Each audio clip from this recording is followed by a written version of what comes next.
JM and me. So, siguro ngayon nakapag-propose na si JM. And, sana oo, yung sagot mo sa kanya. Pero, I'm sure happy kayo ngayon sa mga pangyayari.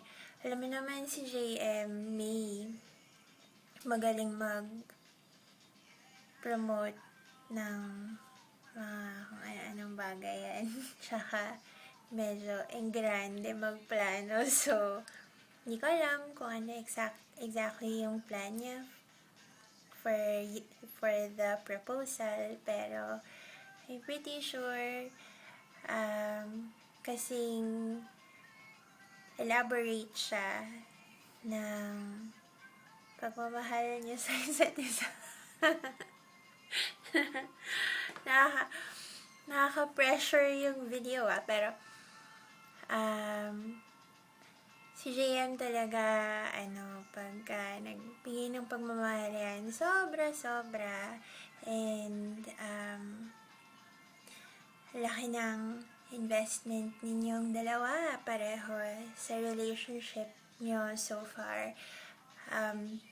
Tinatanong ko nga si JM, may 10 years na ba kayo? Kasi alam ko parang after graduation, or almost 10 years? More than 10 years? Na ba kayo? So, tingin ko it's really about time na mag-settle down na kayo. Kung ano man yung mga plano nyo, we wish you all the best.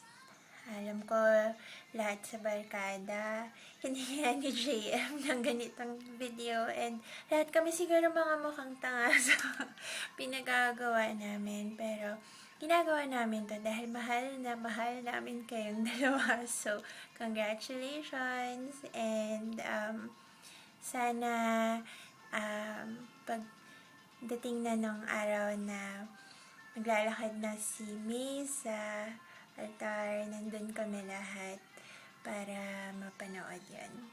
To be a witness to your undying love for each other. Okay, so good luck and congratulations again. Wish you all the best. Love you. Bye.